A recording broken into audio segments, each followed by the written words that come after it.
always a pleasure to be with you, to spend some time with you. And we've known each other for almost 6 years now.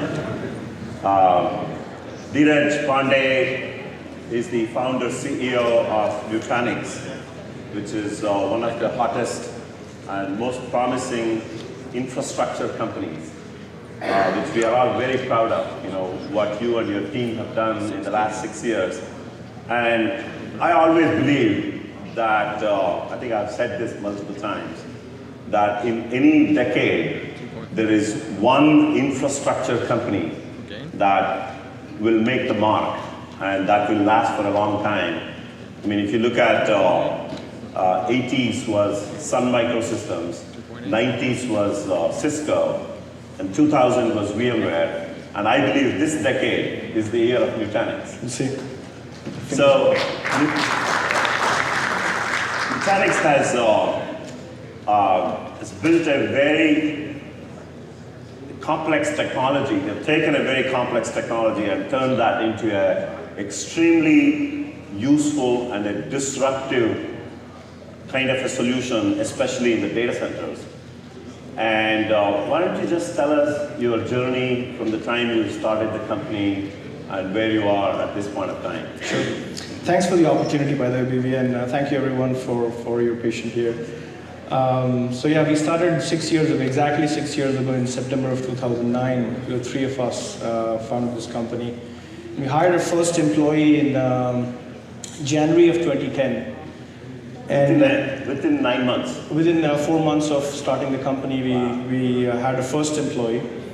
And it's been 6 years since incorporation. We have about 1,500 employees now in about 36 countries, and we ship to 81 countries, and about 35% of our revenue comes from outside the US. It's a pretty global company that way, and about half the people are in San Jose right here. And what we do is really build next generation data center infrastructure. Mm-hmm. And the analogy is of a smartphone. So if you think of what happened to our personal lives with personal computing, where Apple really came up with a killer app, which says, well, music is a killer app to build this next generation converged device, which is a smartphone. Right.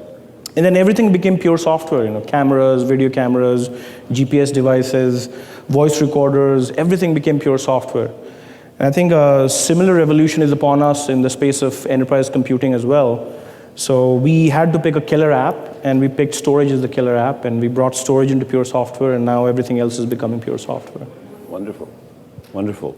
So, you're one of the few companies that I've seen where companies start with being in an orbit, right? First you develop the product, you find the product market fit, and then you get the initial set of customers and then start growing. And it's important actually to move from that orbit into the next orbit in terms of scaling the organization, which includes people, which includes markets, all of that. So take us through this whole product market fit, and then how you scale from that initial 3 founders starting the company, right, to the stage where you are right now. Yeah, I think one of the things that we learned early on, and I'm sure everybody knows this, it's kind of a cliche, talk about the notion of a minimal viable product, which people call MVP for short. And really knowing what the MVP is of a company is very, very important, and those that do a good job of it, and then they iterate on the MVP, and that iteration is about balancing business development with product development, going hand in hand.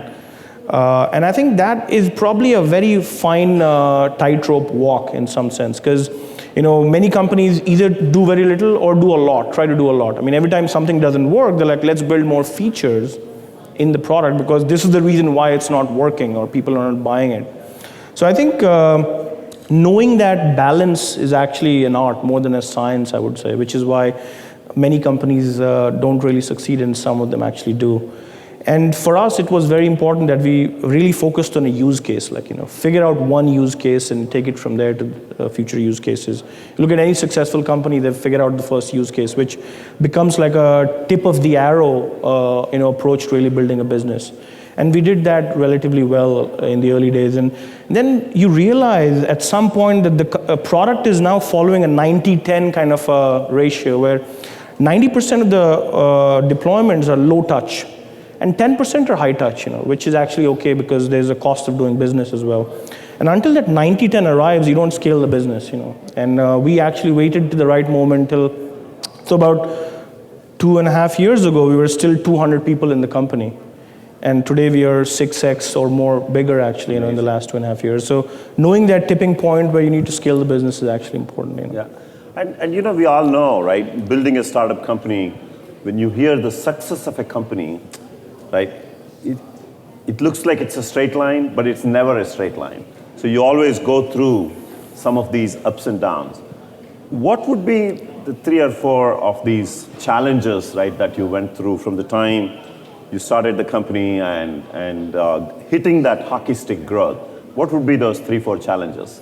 Well, I think the first challenge and opportunity that I always talk about is people, because software doesn't really have a lot of factories and assets and inventory as its enterprise book value. So all of it boils down to people, and people who are ambitious, aggressive, you'll let go of the company in the hands of these people so that they can take it to the next level and push the boundaries of innovation forward. So we focused a lot on culture, like how do you really balance execution, which is results, numbers, every quarter you have to meet numbers, and people, culture at the same time, and being able to give the power to the grassroots, I think is the way we've actually built this company. So I think that probably is one of the most important things. But I also talk about, one of my favorite speakers is Simon Sinek from TED. Yep. And he talks about how most companies are focused on what do they do? Which is why they have feature creep and like they just keep building things without really knowing why is it not selling. But companies that do a very good job are the ones that focus on why.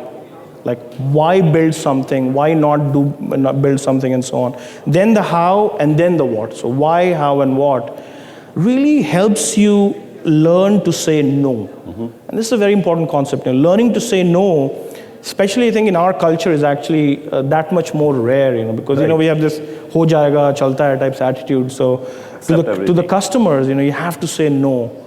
And there is value in minimalism, when you're actually a minimalist as a company. So I think we learned early on that less is more, and doing less and the power of less is probably one of the biggest lessons that we've also learned along the way. And I think lastly, which is true for pretty much any company, whether in the space of infrastructure or consumer, I think most innovation is now happening at the boundary of design and computer science. So you look at 2 very disparate fields. One is design. It's user interface and obviously user experience and things like that. So you take a bunch of people who have extremely right brain and take a bunch of people who are extremely left brain, computer science folks, developers, and then you meld them. When you meld them is when beauty happens, It's like, and I think that's one of the things that we learned very early on as well, that, look, whatever we do has to be at the boundary of design and computer science.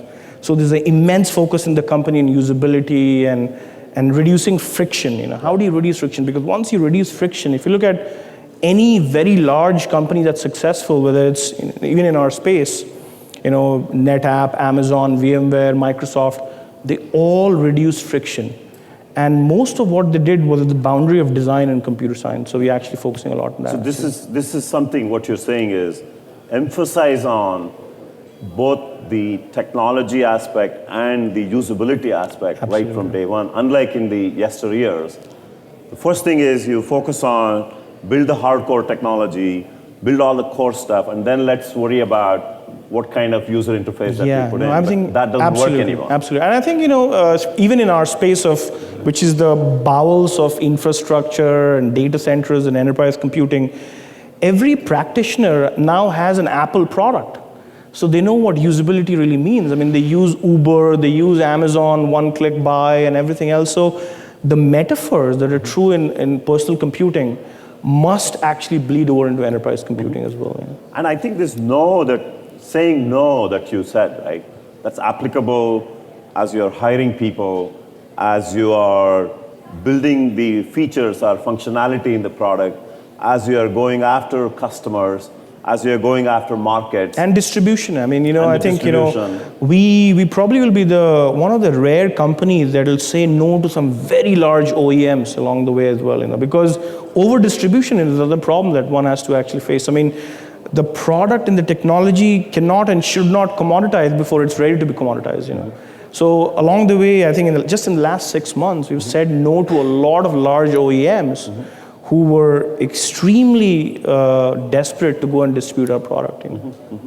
So I think you have very successfully navigated the company from moving from one orbit to the next orbit, to the next orbit. And now, one of the things that always fascinates me with your thinking is how you are looking ahead, even 5 years, 10 years down the road, as to what the company needs to be doing, right, in terms of scaling the organization. First of all, right, how do you get these skills? Secondly, how do you train, the rest of the employees? And is there a lot of surgery that you need to go through within the organization, right, in order to move from this one orbit to another orbit? Yeah, I mean, as it's hard to learn empathy, and one of my favorite words is empathy. So if you empathize for the customer, you'll build usable products and stable products. You won't sell and run, you will sell and stay, because stickiness is probably one of the most important things in any product. So empathy is true for inside as well. When you're thinking about what's driving them, you build a very scalable organization as well. So I think I've focused a lot, and I'm constantly learning from a lot of people. I mean, just if you look back at our relationship, probably one of the first meetings that you and I had, what I was doing was just absorbing from you and your experience. So I do that a lot. I mean, that's not to say that I'll always do exactly what my advisors will say, but it's to really take the breadth of experience from everybody else. I mean, I call myself like the beachcomber of people experiences. I'm constantly looking for this. Absolutely, yeah. And I think just being able to listen to others and being able to absorb their experiences is probably one of the most important things that companies don't really do, actually. Yeah. And I think we're about 2.5 minutes. So there are a lot of entrepreneurs from India here, and it's kind of very promising as you see a lot of companies upstairs. India is also transitioning, right, many years ago, which was mostly service-centric companies into product-centric companies, which is kind of very fascinating. So, we all have lived in this Silicon Valley for many, many years. We have gone through this whole ecosystem, and it's kind of hard to replicate the Silicon Valley, right, in other places. But let's assume its own version of the Silicon Valley that can be created in other places, right? What would you think the 2 or 3 things that countries or cities could observe from all the learnings that we have gone through that perhaps others can adapt? I think a few things make Silicon Valley special. One is egalitarianism, when I say it's like extremely grassroots, bottoms up ideation. Because if you go to Boston and Austin and Seattle, at least on the East Coast, there's a lot of top-down stuff that goes on. And that's why Boston is not even 1/100 the size of Silicon Valley. So I think any Silicon Valley outside this country will have to be egalitarian, bottoms up, ideation coming from grassroots, and then some, on top of that. And then I think the second thing is about balancing the left brain and the right brain. When I say left brain, I mean hardcore engineers, developers, and the right brain is about sales and marketing, but also designers and creative folks. So really being able to think through both the left brain and the right brain, being able to balance technology, sales, and marketing. Like if you think of our messaging, it could have been extremely nerdy, and yet what we tell people is, don't you want invisible infrastructure? What does it mean to make something invisible? Because invisible is something that just always works, has no constraints, and so on. So I think being able to really balance the two brains is what will create the most important Silicon Valley traits as well. And lastly, I think, it's also diversity. Like the Valley is probably one of the most diverse places in the world. Now, if India or other such country can actually go and do that, I think it really create a special place. So it's interesting, you did not even mention the funding aspect of it. So I take it that, I guess if you do all of that, funding will come. Money comes actually, money is never really something. Amazing, that's pretty awesome. Gentlemen, ladies and gentlemen, please give a big hand to Dheeraj Pandey. Thanks again, Reddy. Appreciate it. Wish you all the success as you take the company to the next level. Thank you. Thank you for joining us. Thank you, Jagadeesh. Thank you, Dheeraj. I have a quick question for the audience while we get ready and prepared for the next panel. How many of you from Silicon Valley? Quick show of hands. Whoa. So if in case you're not able to see, it's about 80%. How many of you are not from Silicon Valley?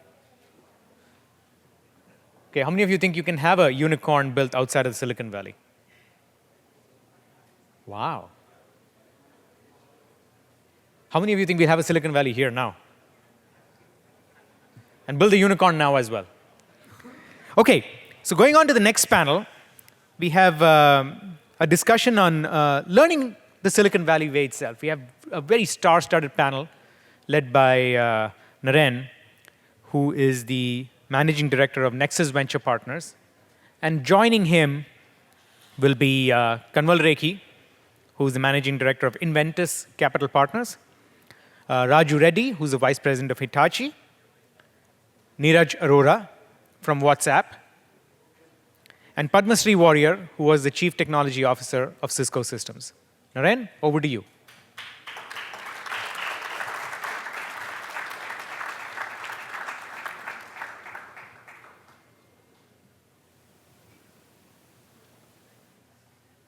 Well, thank you very much for joining today. Hopefully, in the short time, we can share some thoughts with you about what you may need to do to create big companies. And I have a very distinguished panel here. I'm not, given that we have only 30 minutes, I'm not going to spend the time to introduce any of them. You know them all, I'm sure, pretty well. I will just start out by saying that we have two, Kanwal and Raju here, who started companies, formed companies, took them to very successful outcomes. And then we have two people here, Padmasree and Dheeraj, who joined companies early on and helped them succeed in a big way. So maybe we can share some thoughts here with you. If you have questions, maybe you can put them down on your business card, and maybe somebody can collect them later on, and we can try to answer them in the last 10 minutes. Maybe Kanwal, I'm going to start with you. And you have been a founder, investor as well more recently. What do you think it takes in a startup team? What should the startup team consist of? Well, the startup team should at least have two people. This is the classic Silicon Valley way of doing thinking. One Mr. Inside and one Mr. Outside. A technology guy, and a marketing guy. Marketing guy says, I wish somebody had this thing, there's a market out there for you. And the technology guy says, I can do it. And they form a team, and they keep each other honest. One is focused on customers and its needs, and helping define the thinking, and the other one is Mr. Inside, making the product happen. So that's a minimal set you need. Raju? Yeah, actually when I started, we had three of us. One was, as Kanwal said, a marketing person, but somebody, I think typically you also tend to find somebody that you worked with in some capacity or the other. So out of the three of us, one of them was my colleague at Intel at the time, and the other person was somebody that I went to college with back in India in BITS Pilani. So he was the back-end guy doing the product development delivery. And I had much more of the technology background, but also quite a bit of time I spent in marketing before I started my company. So I would say that's generally either two or three people. That's about a good sort of a combination. But I think it's also important to have people that you have worked with in some capacity before. There is some relationship, some history of the personalities and all. Padmasree, maybe I'll ask you the question from a different perspective. You joined a great company and you made it the best in the world. What was your thinking when you were joining the company? How were you looking at the startup team or the early team at the company? Yeah, I think, actually till recently I was leading mergers and acquisitions and investments for Cisco. So I was on the other side looking for great startups, either to acquire or invest or be partnering with from a big company perspective. Especially in the enterprise space, most of the exits for startups, unlike Dheeraj's, tend to be acquisitions. And I think it's important, and what I really look for is the company really solving a relevant problem, something that is a difficult problem that exists in the market that needs to be solved either on the consumer side or on the business side. The second thing is the founding team. I think as these two have talked about, really the strength of the founders, how passionate are they? Because doing a startup is really difficult. In many ways, you're creating the business opportunity, you're going after customers, and most customers tend to look at it as it's a solution from a small company. Do I want to bet on this? What's the risk? And that's where a big company can come in and help scale that solution. So definitely the market opportunity, the problem, and the founding team. And third thing I look for is how different is the solution that startup is working on compared to everything else out there. And how difficult is it to replicate? Because if it can be replicated, then you are not only competing with big companies, you're competing with other startups. So those are sort of my 3 golden rules for looking at startups from a large company lens. It's great view of how you look at startup. I'm going to kind of give you a double question now. Yeah, certainly what you look at, how you think the startup team should look like, but even just as importantly, what attracts people like you, great executives, to early stage companies and help them grow? So it's a very personal question. I was at Google for 4 years doing M&A corp dev, buying companies for Google here in the Valley, and before that in India. And my job was to meet startups and find out why are they so interesting in what they're doing, and why Google should acquire them, right? So you start learning about founders and how they start, what is so special about them, how can they scale a company with a handful of engineers. And I met this amazing set of people, the WhatsApp founders, when they were 5 engineers in a small shared office. And I was so intrigued by their vision at such an early stage. They were based in Silicon Valley, but they were building for the global economy. They were building for India and Brazil and Africa. And I had never met a startup here in the Valley who were so small and so early, and they were still thinking about connecting 1 billion people, right? And the vision was so big, and they were not on TechCrunch. They were not telling people how much money they've raised and from who. They were just heads down building a great product, and it was growing, right? So it was very refreshing for me to find a company here in the Valley which was doing things backwards. They had a business model, they were making money, they were profitable at a very early stage. And the more time I spent with the founders, it looked like a real company from very early on, right? And I had to really ask them for a job. Like, it was the other way around. They were not trying to recruit me, I was trying to convince them to give me a job at WhatsApp. Right? It took me a year, thankfully they hired me. I joined them as the first business guy back in 2011 and helped them run the business side of the company. So you are saying that be a real company, and that's what attracts great executives. Is that if I were to say? Yes, do something really interesting, right? That's when you attract real talent. If you have to sell your idea or company to other people, that's not always the best thing. And Kanwal, do you want to add how you attracted great executives, to your company? You grew very rapidly. I know it was 30 years ago almost. Your mother earliest people to start companies. Yeah, I want to also add a little bit more to my previous answer. You don't want to work with your friends, very often, because you lose your objectivity. Because if you overlook their faults and all that, you want to hire the best people and best in a domain, and friendship gets in the way. And also you want to have some divergent thinkers, the people who are not like you, who don't have the same background as you, because you want to have this three-dimensional view of the world, somebody who's able to put up a different alternate perspective. So we had a different problem. When we started out, there was the issue of whether the real Americans would vote for Indians or not. This is 30 years ago. There were no Indian CEOs. There were no Indian senior people in the business. Indians were the back room operator. You were there, and you know that, right? So when we started to form the company, we had to make sure that we were not seen were an Indian company. We were a technology startup in the Valley, solving the real problem. And when we started looking for people, sales, marketing, finance guys, they were by and large not Indians at the time. And we went looking for the best people. We asked our VCs for the help, and sold them the story. We eventually had no trouble hiring people, the best people. We were able to build a very powerful team. Padmasree, maybe I'm going to ask you that question as well. What did Cisco do to attract you? You had a great job going. You were at Motorola before that. Incredible job. What did Cisco do? What special thing did they do to make it worthwhile for you to join? I think the ingredients that attract talent, whether it's a small company or a big company, is first and foremost the mission the company has. I think the mission has to be compelling. You have to feel like you're working on something that's truly going to affect billions of people in the world or change the world in some way. And that's what I think, because we all work so hard in tech and especially in the Valley.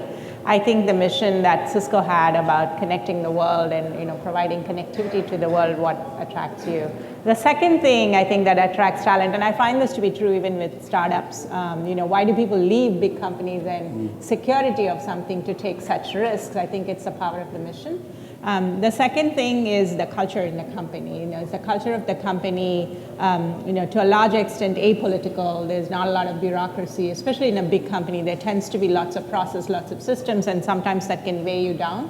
So it's the culture of company, such whether if you're building the culture, of course, it's easy to do. It's when you're going into a big company, it's a culture that exists, and you have to assess that and make sure you can fit into that culture. And what attracted me to Cisco was a culture that was very focused on market transitions and on the customer versus the internal processes. And so in a big company, if you're choosing a big company, I think that's just something to be careful about.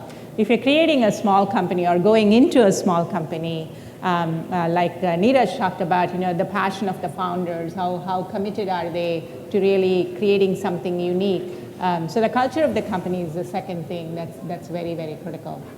And for me, what attracted me also to Cisco is the global phenomena. These days, I think definitely businesses have to be able to perform and deliver on a global scale. I think that's why I'm so excited about Prime Minister Modi's visit here. It's truly to build a bridge between India and Silicon Valley. And I think all of us think of ourselves as global citizens. So if the business has that potential, then you can leverage that as a theater to create innovation at a global scale. Thank you for sharing your. Raju, maybe I'll ask you the question, when is the right time to start attracting outside talent? Maybe somebody else, if Kanwal, you want to talk about, how should a founder in India know? Because that's one of the issues we are seeing in India is we are not building teams oftentimes fast enough to scale quickly. Yeah. And maybe you can shed some light on that. Yeah. So actually, I think that's starting to change quite rapidly. Right. Absolutely. I mean, since the question is really about companies out of India, I'll tell you. I mean, there's this company that called Practo that you might have heard of. Very forward-thinking, I thought. They've actually set up something called Practo Labs right here in the Bay Area, because they believe Silicon Valley is the only place where there are people who have built systems that can work with tens of millions, if not hundreds of millions of users. But in general, I would say, it is a mindset that you need to have very early on. And that is also where, of course, once you have the right sort of investors and the right sort of mentors, it goes a long way, because each company is at a different stage as to figure out when is the right time for them. So, I would say that's clearly, something that increasingly Indian companies, at least some of the more forward-thinking companies, are starting to do. Yeah. So if you are an entrepreneur and you have a fast-growing business, you have to grow faster than your business. And when you are doing $100,000 a month in revenue, $1 million looks long ways off, or $10 million looks very long ways off. I think you need to start thinking big very early on. You don't want to be hiring people who have done $10 million companies. You want to be hiring people who have done $100 million companies. Because you will get there sooner than you think. You don't want anybody that you're hiring who has to learn on the job with you. You are learning on yourself as a founder. As you have to grow faster than the business. You have to stay with the business. You have to grow much faster than the business. But so you have to learn to hire ahead, and you have to become very, very humble and practical. I don't know everything. I don't know what the issues are going to be. I want to hire people here who have been there, done that, This time it's going to be $50 million company pretty soon. I need to have somebody here now, who's helping make sure that I don't make the mistakes, that I would not be made. And so you need to become very aware, hire ahead, and hire bid. Actually, can I just add a comment to that? As a CEO, I've always felt I can be the biggest asset or the biggest liability to the company, depending on how well I learn and grow. So it's, and a part of that is, of course, bringing the right team around you. But as a CEO, especially as Kanwal said, when you grow from 5 to 50 million to 100 million, the kind of issues you're dealing with, those are vastly different from, startup days. So you have to continually invest in learning by having the right people around you, and hopefully you're a good observer of, what's happening in the market. Yeah, thank you. I think that maybe the message is, keep focused on building the team. Great entrepreneurs build great teams. And Dheeraj, you have done that incredibly well, obviously. You talked about that many times. So maybe I'll kind of change the question a little bit. One of the issues we see is, particularly in India, where we don't have a big ecosystem, is companies don't grow in a straight line. They hit bumps in the road. What advice do you give them? And they tend to get very down on themselves and so on. And maybe that's the question, what advice do you give them when they, when they're flying high, they get too optimistic. When they are, hit a bump on the road, they want to kind of jump off the ship. The companies hit bumps here too. It's not an Indian phenomenon. We were in big trouble. 3 years into it, almost went out of business. CEO, my co-founder got fired. The VCs wrote their business off, and I came in. And with a little bit of luck, turned the place around. I think things are never as good as they seem at the time. So you need to tap down your optimism and your excitement, and things are never as bad, when they seem, at the time. So when you're at the top of the mountain, the next step is always down, and when you're at the bottom of the valley, next step is always up. So you need to become very well-tempered as a person, as CEO. I use this word as a dot theory of management. You are a dot. As a CEO, who me worried here, very majestic here, but then you're paddling like hell under the water to make sure that you don't, So you as a CEO need to make sure that you provide the stability to your team. Any instability in the CEO amplifies very quickly in the ranks. And so when team gets exuberant, you tap them down. Hey, this is not over. This is just a day, just one win. And anytime people are feeling doom and gloom, there's going to be tomorrow. Don't worry about it. So Naren, maybe I'll ask you, did you have a down, sort of a point where you felt down at WhatsApp? I mean, it seemed to be a continual progress there. No, great question. I don't think we had a down period or anything, but I think we always kept a very focused attention to what we wanted to do. There was a lot of competition coming up for many years. It was in China and Japan, and Facebook had a product, and Google had something, and Apple had iMessage. Like, there were so many messaging companies all around us, big companies, small companies. I think the biggest advice I can give to all the startups is stay focused on what you want to do. Don't pay too much attention to what others are doing. If you really believe in your mission and the way you do things, you will probably do better than trying to worry too much about what other people are doing. I mean, we always thought the only thing that could kill us would be us ourselves by not focusing. We never thought any competition will take away our share. You want to add something, Raju? Or, if I may. Sorry. I totally agree with that. I think it's true even for big companies, by the way. I think you see so many big companies get very large, and then a few years from where they have reached the peak of success, they're not there. I mean, actually, there's data that says 40% of Fortune 100 companies won't exist in the next decade or so. So I think everyone has this issue.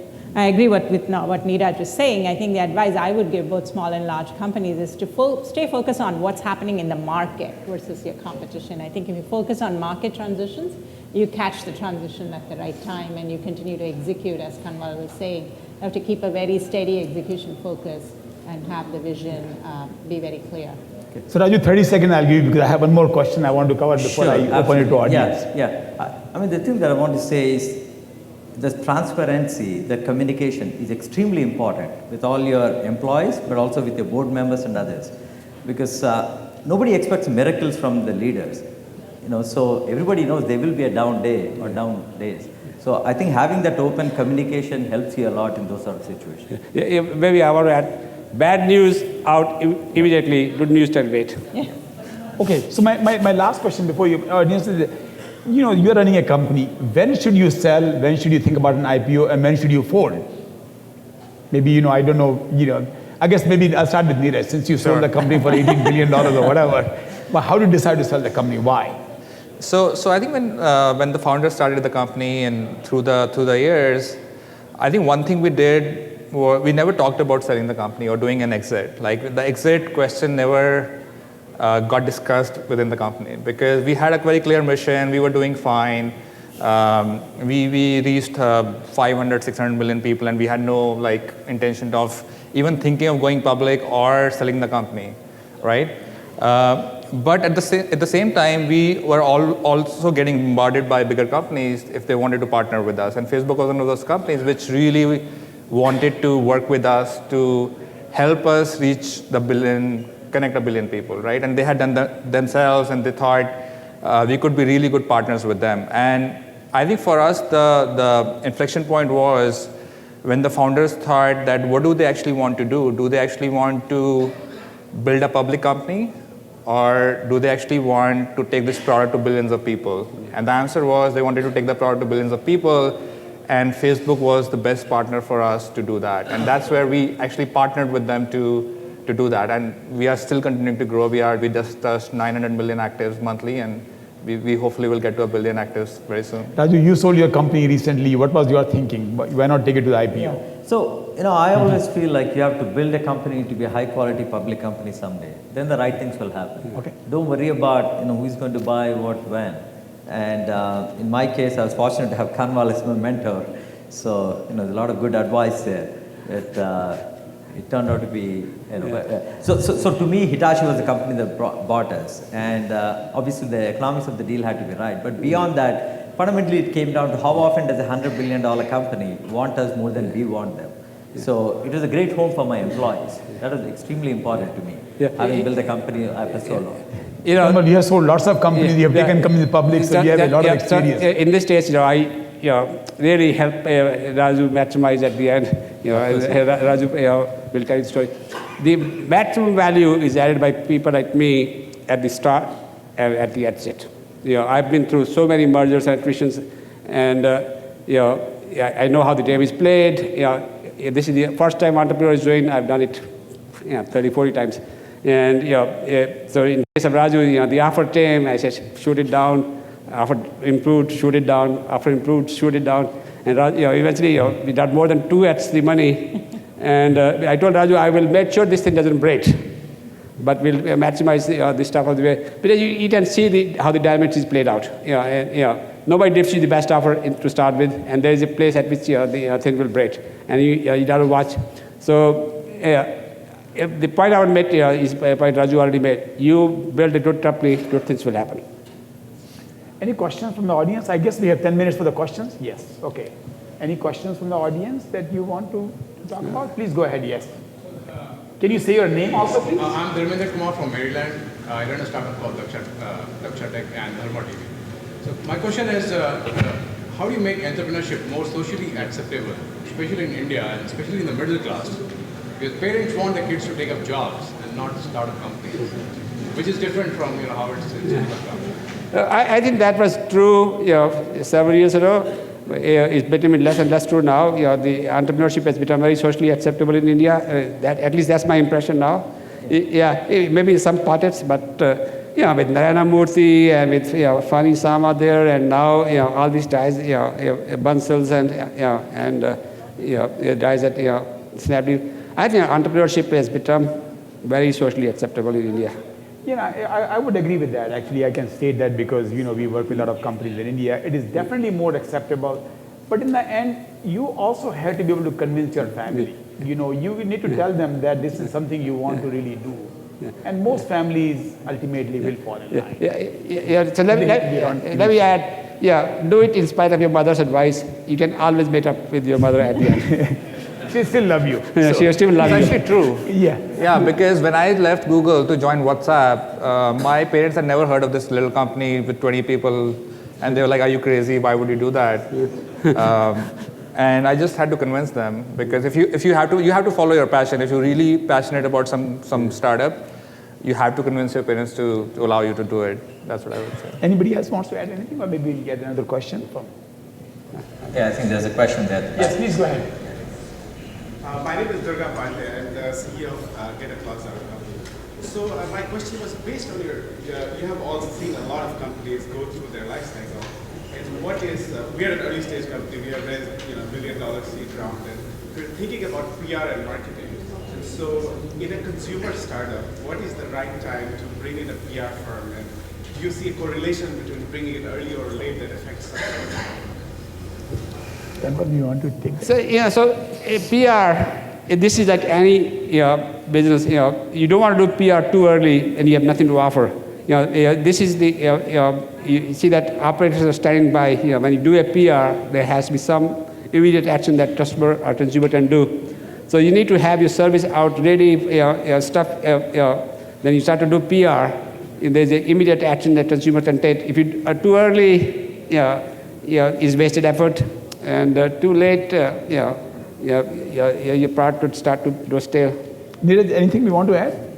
I mean, you didn't do any PR, so. Yeah, so ask yourself this question, why do you need the PR, right? For us, thankfully, we didn't have to hire or work with too many PR companies because our product itself was very viral, right? So we didn't have to go tell people why they should use this product. Right? So it depends on your product, depends on what you're doing. PR can be a really useful tool in certain cases and for some products. For us, it was not something that we thought will really help us. We didn't want to build a brand for the founders or tell people how cool we were. People knew about us as they told their families and friends why they should use the product. Yeah. And maybe I'll add that the best PR is a great product that really meets the customer needs and is simple. I think Dheeraj talked about that as well. And PR is an amplifier. Yeah. That's the way you think about it. It won't start your company going. You have something going, you can amplify that with PR, but don't expect that to be a crutch. Yeah. The best PR is word of mouth. Maybe I'll ask we'll take the last question here. Krishna, Secretary for the Government of Karnataka. Yes. I see a lot of investors on the panel. My question is the venture capital private equity model of North America, you transpose it to India, not many of them are doing well. Many of the prominent VCs have shut down, KBCD has shut down, investment is going through a bad time. Is there something you would do differently in India as an investor from what you're doing here? No, most of them are doing well in India. Naren is doing extremely well. Some of us doing just well. But I think that maybe we are kind of running out of time, and I'm going. Is that I think the money needs to come with talent. Yeah. You need to work with companies. You need to make the right investment. Yeah. You need to provide the right motivation. A lot of the VCs see this thing as a quick, money-making game, and that never really is a success. Yeah. It's a process. Yeah. Investing in the process, and we need to respect that. Yeah. Yeah. I guess sorry, go ahead. A dollar is a dollar. A dollar in the hand of a VC is a venture capital, and VC brings a lot of intangibles that Naren brought. Interactions, advice, experience, mentoring. So if you just bring the money to the table, most importantly, what you should not be doing. Yeah. We're running out of time. Maybe you have, give us any message for 15 seconds each. One thing I want to add is the venture model is changing in the US too. I think it used to be that you basically wrote a check and walked away from the company, and entrepreneurs now want more than that. They want to know, when do you build a sales team? When do you start marketing your product? They want operational knowledge. And I think that's what's needed in India too. When we were investing from Cisco, a lot of the knowledge that's captured in all of these wonderful people that have started in scale companies, how do you transfer that? And I think you bring that along with the capital, that's what entrepreneurs need. And I think that's actually changing in the Valley as well. So maybe, we are running out of time, we are out of time really. Anything, Dheeraj, 15 seconds, any sound bite you want to share? You already shared a lot of understanding. Stay focused, I would say. Stay really focused on what you want to do and hire really well. I think last 5 years, 6 years we've been around, our churn has been, I think we're close to 100 people, and we have seen like 1 or 2 people leave the company. So. Raju, any 15-second message? Because we are again, we talked about startups, and I think Dheeraj touched upon this earlier in his talk too. But when you're building your board, it's very important to get somebody who's actually built a company or who's been an entrepreneur, and not just investors. Now, if you can get investors who've also had that experience, that's fantastic. We need to clone BV Jagadeesh's of the world. Absolutely. Who can be great board members. So thank you very much for sharing your thoughts and the wisdom. Really appreciate it. Thanks for listening to us.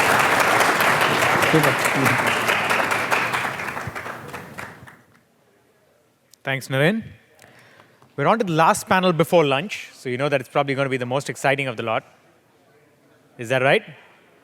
The next panel is on the steps that the government is taking to make India more of a startup community. So on this panel, we have 4 people, led by R. Chandrasekhar, who will be moderating 3 people in the panel. Chandrasekhar is the president of NASSCOM, and with joining him will be Tarun Khanna from NITI, Professor Vijay Raghavan, who is the secretary of the Department of Biotechnology, and Mr. Amitabh Kant, who is the secretary of the Department of Industrial Policy and Promotion. RC?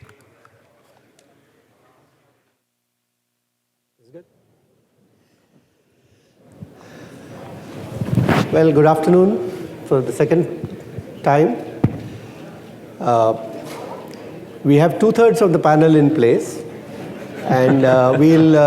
3/4. I think. Well, I'm moderating it, so I'm counting only the 3 of you. So, but we'll get started, and hopefully the 1/3 of the panel will join us very soon. This is the topic is startup in India, the enablers. Today, India is believed to be the fastest growing startup ecosystem in the world. It's the 4th largest in terms of size. And every year we have more than 800 startups coming up.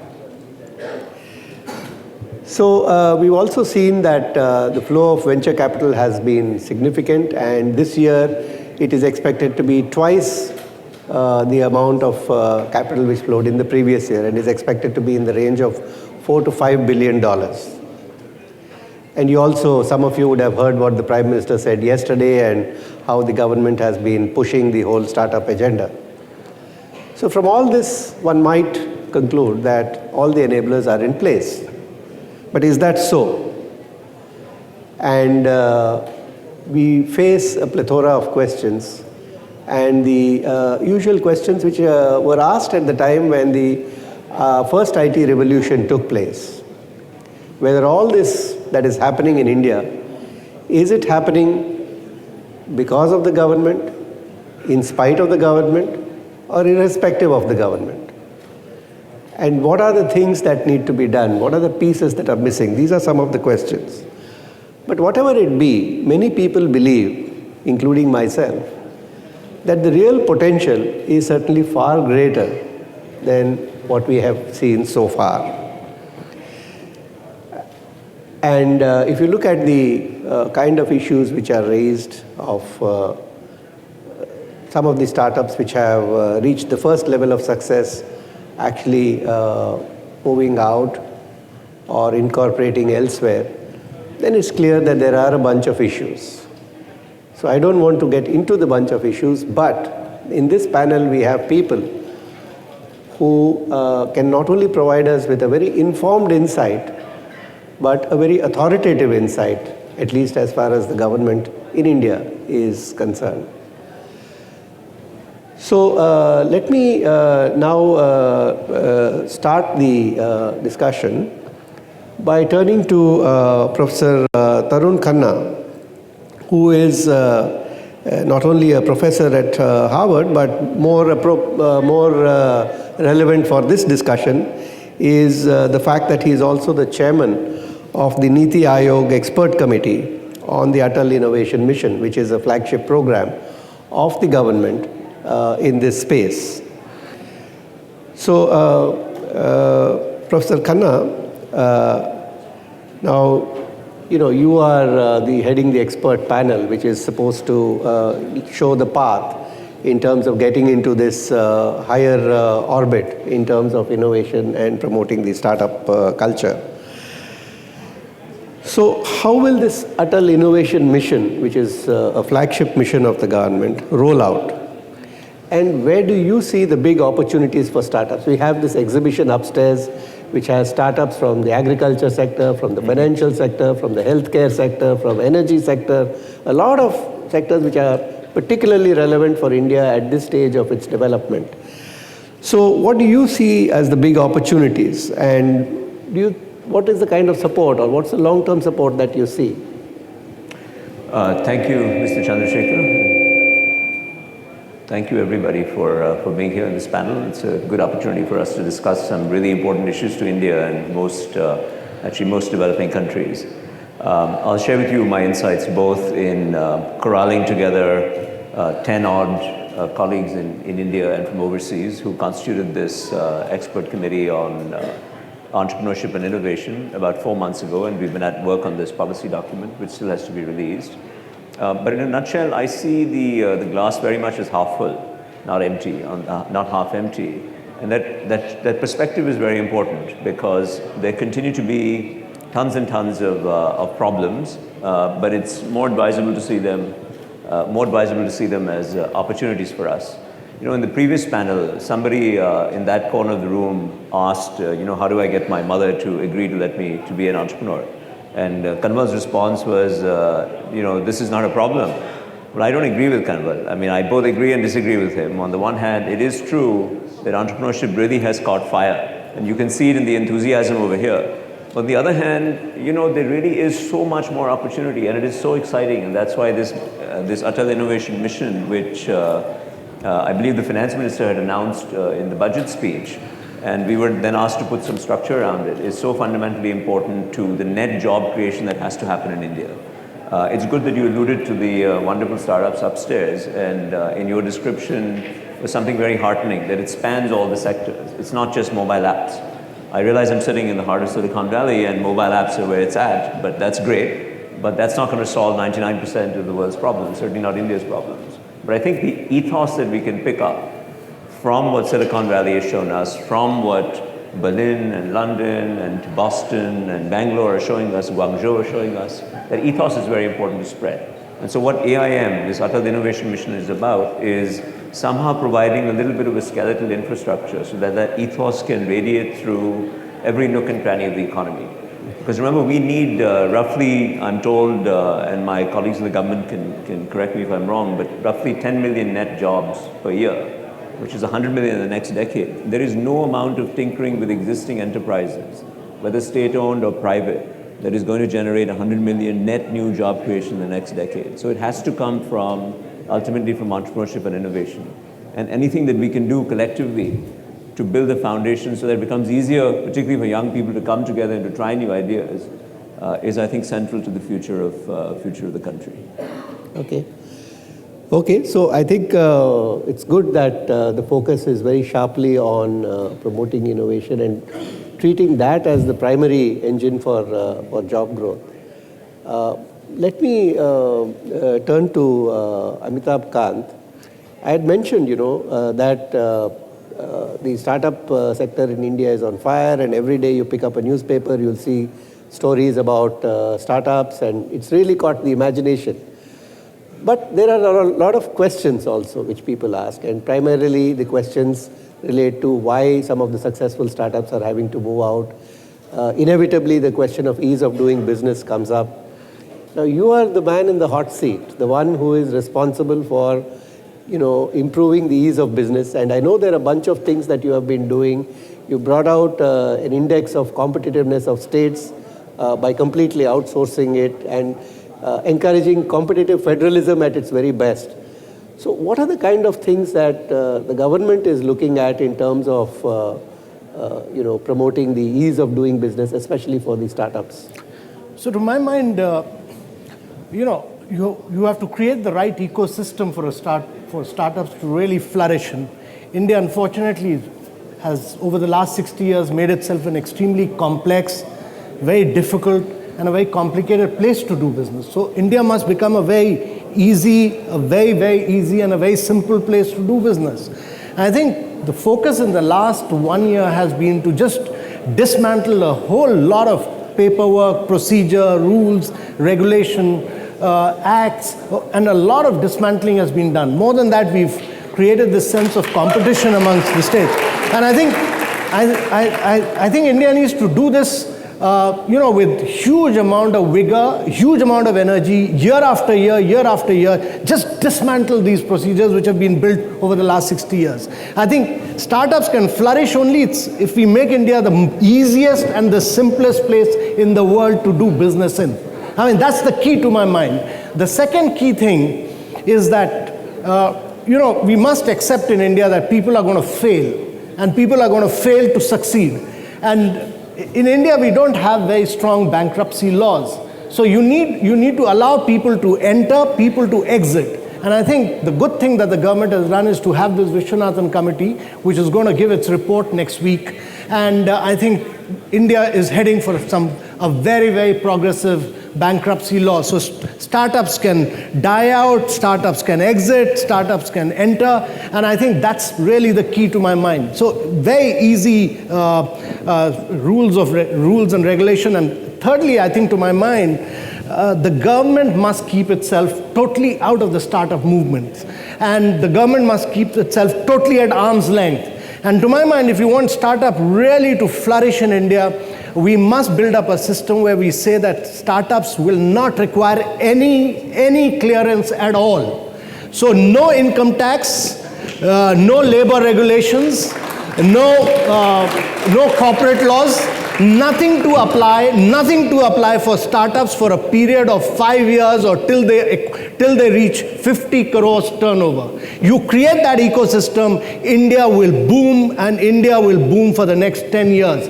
Just don't allow government to get into the rules and regulation of business. So to my mind, no intervention with the startup mechanism. Just allow freedom and flexibility for business to grow. Fourthly, I think to my mind, we have about 150 incubation centers, incubation systems, many of them by government, some by private sector. We must create the right ecosystem for many of these. What I find is a whole lot of engineers from our IITs I was surprised. I went to the IAS Academy, 284 probationers, 233 were IIT engineers.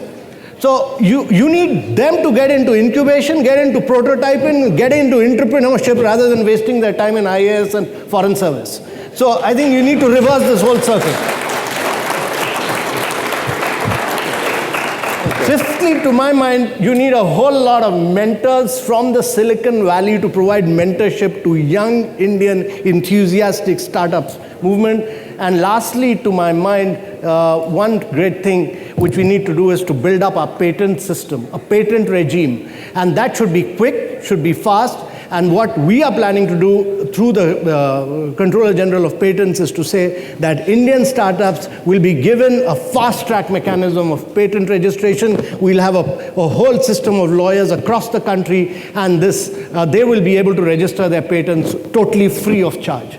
So these are the broad views. Wonderful. Thank you. I think, coming from the person who heads the department that's responsible for formulating industrial policy in India, that should be very, very heartening to all the entrepreneurs and innovators and investors who are here. But the question that I want to ask you really is that given that, making laws takes time, both in India and the US, dismantling laws also is a form of making laws, and this might take some time. Do you see that in the meantime, if legislation is required, in some of these areas, it would be possible to provide a moratorium for the smaller companies that you have identified? No, so firstly, I think instead of making laws, you need to dismantle laws, number one. A whole lot of rules, regulation, you need to dismantle them.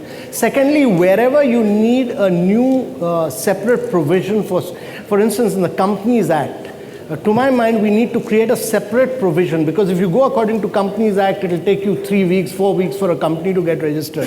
So you need to create a separate category of startup, and that is what we have examined, and that would be possible administratively rather than going through the legislation. Exactly, because even dismantling the law is a law, that's feasible. Yeah. So I think the Companies Act, you need to create a totally separate provision, a totally separate ecosystem for startups. Yeah. You wanted to add something, Professor Tarun? I wanted to pick up on one thing that he said, which is this importance of understanding that we shouldn't fear failure. You know, that really is an underlying. So you see, if you stay in your bubble in Koramangala, in Bangalore, you know, then it looks like Silicon Valley. But you step outside a little bit and you realize that the median person in India is still very much wrestling with what will happen if I fail, how will I shut down my enterprise, any number of very practical issues. So what Amitabh is saying is absolutely correct, that, you know, we dismantle everything. And by the way, we should hold the government responsible for delivering on these wonderful ideas. Absolutely. Because this is a public forum. So Tarun, you know, I mean, about 8 months back, we said we'll do this competitive evaluation of states. And very many distinguished economists like you said that it just can't be done in the Indian context. Not only did we do it, we said we'll name and shame the states, and we declared it publicly. Perfect. Publicly. So we named the states and we shamed them. We are determined to do it. We are absolutely determined to make India very easy and simple. See, if we are able to deliver on getting rid of this simple things like this bankruptcy law issue, which Amitabh is correctly saying is a huge issue, and get rid of this fear of failure, because you can't innovate without experimenting. Yeah. Without experimenting, you can't be immune from failure. So that has to be a fundamental thing that needs to change. Okay, so you know, whenever we talk about startups, especially in India, given the history that India has had and the strong presence in IT, it's always assumed that it's a tech startup, it's an IT startup. But there are areas outside of IT, and in fact there are some of them in the exhibition upstairs also, which have nothing to do with IT. But another big area, which is always there's a bit of a buzz around it with IT, is BT, biotechnology. And in fact some of the states like Karnataka have actually clubbed them together and said IT and BT, and we have a former Secretary of IT and BT of Karnataka sitting right here. So let's look at the BT part of it. You know, biotech and R&D are also some of the key focus areas for innovation. So how do you align this with the national goals in health and sanitation and some of those areas? And what do you see as the potential for that? Well, first of all, you know, we worked with Tarun and the Niti Aayog, and one of the major themes which came out of our discussion was that biotechnology would be akin to what IT used to be in terms of the early rapid phase of growth. Now, why is it that biotechnology is in that early exponential growth? We must keep in mind that if you look at anyone earning a salary in India, even someone getting a PhD fellowship, that puts them in the top 1% of Indian income earners. Or even 0.1%, sorry, not just 1%. So this is you must understand therefore that India is an extraordinarily poor country. And biotechnology has the opportunity to bring science to social transformation in a major way. Now the reason why that's particularly possible in India is a strange mix of a France and Germany on one hand, and a sub-Saharan Africa in a salt and pepper mix. So we are in a unique position to actually solve the enormous problems which we have, right? And let's take two components, one agriculture, the second healthcare. In agriculture, what's happening is that the current technologies end up being extraordinarily wasteful in use of fertilizer, water, and so on and so forth. And technology can be brought in collaboration with space agencies, for example, to bring to bear better practices.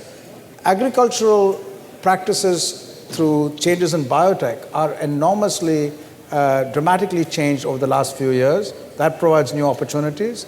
And in healthcare, similarly, traditional healthcare methods can be extraordinarily improved by connecting IT to healthcare, to sanitation, and we are doing a lot of that. The challenge in all of these is, unlike in the IT industry, regulation and regulatory practices become a real important aspect. You're dealing with human life. And simplifying that has been a major agenda over the last year and a half, and that's coming in a huge way. So my guess is that the extraordinary energy which is present allows components to come together catalytically to make startups which will transform rural India and urban India, but also prove models for Africa, South America, and the rest of Asia. So this is going to be new technologies like IT, but touching the lives of people in a very, very real manner globally. And you can see a lot of that energy in some of the companies upstairs. Right. So do you feel that the same amount of energy which many people feel is there in IT is also building up in biotech? Much more. And the reason for that is this. The reason why people go into starting apps and other kinds of other industries is not just because that they're rewarding, in terms of being startups. They find the other space in agriculture and health science and public health sort of blocked for startups. Once we clear those roadblocks and have those opportunities open, those are much more natural areas for human enterprise to go in because they transform to scale in a manner which IT cannot do at this stage. I mean, they alter poor people's lives and bring them up, and that's a huge impact. Okay, thank you. So, one of the questions which people ask often, and in fact that's been a recurring theme also in some of the discussions that we have been having, is on how investment gets taxed in India, investment especially in startups. How angel investment gets taxed, the way fair market value is assessed, how most of the investment has to be routed through Mauritius for tax efficiency, and that places constraints for individual investors, especially high net worth individuals in the valley who can bring not only money but a lot of other value to the table. So I know that tax is not the purview of the Department of Industry in terms of a final decision, but you play a key role in advising. So what about these areas? I mean, what can be done or what's being done? My belief is that, in the real estate, for instance, in India, there are no capital gain tax at all for people who are reinvesting in real estate. And to my mind, we need to extend this for startups and say that one is that the reason why the software industry in India really took off was because you didn't have a tax regime for 10 years. I mean, 10 years there was no government to play around with the income, with the software industry, and the software industry just flourished, grew, and just flew. And I think what we need to really do with startups is just two simple things. No taxation for a period of 10 years, because you are allowing young entrepreneurs to fly. You need to create the ecosystem for them to grow, expand, and just boom. And therefore, no tax for 10 years, and you need to say that you allow the same thing which you've done for real estate, capital gains, as long as anybody's capital gain, as long as it is going in for startups, he's reinvesting into startups, and especially domestic large industries which are investing into startups, there should be a total capital gain tax exemption for them. Great. So I think I don't deal with tax, but these are my strong views, and I'll strongly recommend. Sure. No, I think what you're saying is... I think this is the only way. This is the only way in the larger picture. Sure. I think what you're saying is definitely music to the ears of all the investors. And now I think we have both the early warning and the more gentle nudge. I think we'll probably be shoved off the dais if we don't close. But since, there's lunch to follow, and I don't want, on one hand, everybody to be upset that we have delayed their lunch. But we'll just take one question or two questions. One question from the lady here, and then we'll conclude. I'm going to go for the PM's briefing. Yeah. When can we expect the policies to be actually executed? Well, it'll take at least 3 months. 3 months. I'm going to PM's briefing. Yeah, okay. So I think there was a discussion, and the plan is to have this in place over the next few months. So please do follow the net and the newspapers to see the announcements as and when they come up. Okay, so thank you very much. Thank you. I think we'll close the panel at this point. Okay, thank you.